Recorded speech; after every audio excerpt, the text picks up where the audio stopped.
This is the Dataran parking space at One Utama Shopping Centre. And here is the spot where I awkwardly confessed to Shane that I kind of like her exactly 10 years ago. 10 years later, look who we have here with us.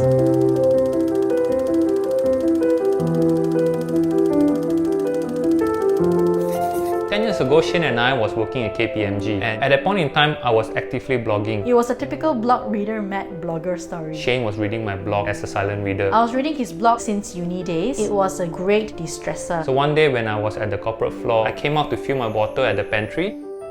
So naturally, when I bumped into him, I turned around and told myself, it is now or never. Let's just ask him. And there was this question. Are you kenwooit? So I turned back and there was her. There was Shane. I think it was just a very short exchange of questions. And a few days later, I got a message from him on the office instant messenger. Please don't tell anybody that I'm working at KPMG. So I was like, yeah, sure, I won't tell anybody. But actually, I already posted on Twitter, telling my followers on Twitter that I saw kenwooit. And a couple of weeks after that, I decided to have lunch with her. That's how we got to know each other better. That's how we met. No Tinder, no online thingy. It was just she was there, I was there, and he's very humble and he's very, very down to earth. But more importantly, I think he is a realistic person. Even though he has a blogging career, he realistically understands that it is not something that will be permanent. So he is equally as focused in building his own professional career as well. And I think I love that. she was adorable. And still is. She was that little girl standing a few feet away from me and asking me that question. In many of our conversations when we were getting to know each other, she kept saying that she loves her job with such passion. So that was also one of the reasons. And since she was a tax consultant, she definitely loves numbers. Actually, deep down, I don't like numbers. The role is kind of sexy, and I like people who like numbers because I'm a numbers person. 1, 2, 3, 4, 5, 6, 7, 8, 9, 10. Yeah, we have been together for 10 years. Traveling together. At that point in time, we were at the start of our career, and getting to see the world with Shane was something that I personally enjoyed the most. We traveled to Seoul in 2013, we went to Thailand, particularly Phuket and Krabi in 2014. That's the only chance that we can get away from our mundane life, right, where we were working in and out.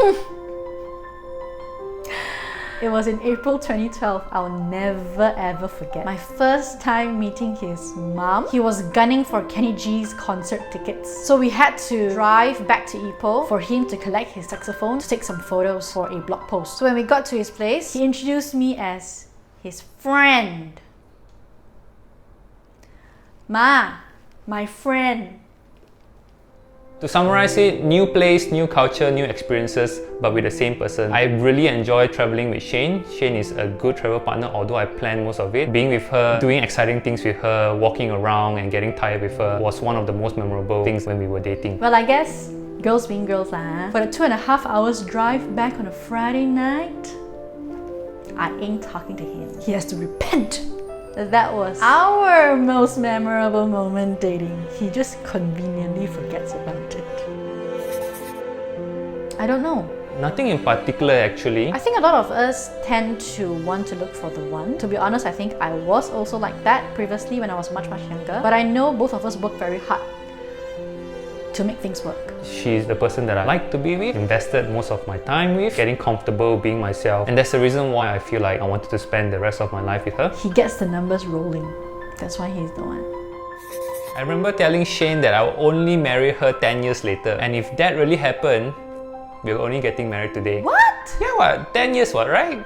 Today is our 10 years dating anniversary. No way! Yeah. So 21st October 2015 was the day I popped the question.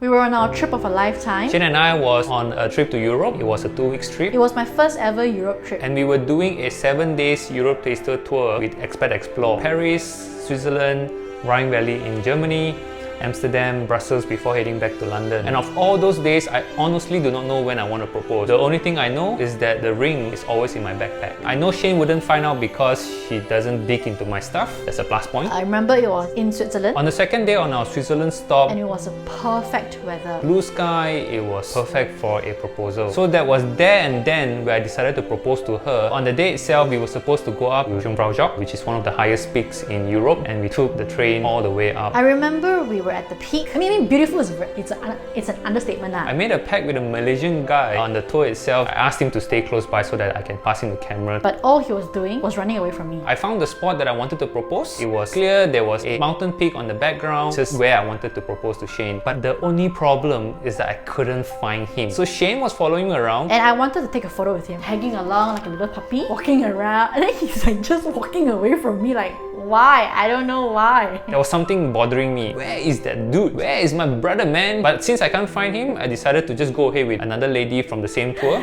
Until he finally gave in and said, okay, yeah, I'll take a photo with you. Then he put on his bag. Put the bag there, I asked Shane to stand at the spot. Then he said, yeah, you go and stand there first, you go and stand there first. I took the ring box out and I slowly went backwards so that she can't see the box. Came over, he had his hand over my shoulder. After taking a couple of pictures with her, I asked her a few times, are you ready? For like 3-4 times, and I'm like, yeah, I'm ready. I don't think she knew what was coming. And suddenly he just like nudged me away. She was surprised. She was looking at me and wondering what's going on. And he knelt down and I'm like... My hands were shaking. And I was like, of course I would say yes. But it's just, wow, it's happening in this very moment, in this beautiful place. It was all just so perfect. There were 3 parts to our wedding. First part was the ROM. So we went to JPM Putrajaya on the 17th of February 2017. It was a very simple ceremony, simple dress, signing off the papers. We had a couple of friends present as well. And from that day onwards, we were legally married. During our trip to Melbourne in the same month itself, we decided to do our own pre-wedding photography. Thanks to Jen for taking good pictures of us in the Australian outback. In March, exactly a month later, so we had our wedding in Ipoh. It happened across 2 days. On the first day itself, it was our garden wedding. We managed to find a bridal house in Ipoh called Adonis. And towards the later part of the evening, Basetime, who is our wedding photographer and videographer, gave us a complimentary pre-wedding shoot. But it was a very, very casual, very, very us kind of feel. We loved everything about the video that they made. For the second day, we had the traditional way of having a wedding, very typical Chinese style. We had the pick the bride and tea ceremony. And then at night, we had our Chinese wedding dinner at a famous Ipoh restaurant called Pusing Public. A bit of an old school traditional setting. But it was something that we wanted, simple, having fun and ensuring that our families had fun as well. Good food, affordable. Even until today, people are still talking about the Chinese dinner that they had during our wedding. Shane and I have been married for 5 years. I would say that it was a rather smooth transition, mainly because we sort of learned each other's habits. We talked a lot about building a family together. We talked a lot about finances, some arguments along the way, but it was very much sorted out throughout our dating life. The first 4 years was pretty mundane and repetitive. We were working, we were just earning as much money as we can. We were just living life. I would probably summarize married life with Ken to be one that is very fruitful. We tag team a lot. I really feel that we are great team players in this marriage. Last year in 2021, we welcomed our baby girl, Riley, and that has made life more interesting and exciting till today. And that's what married life is about, right?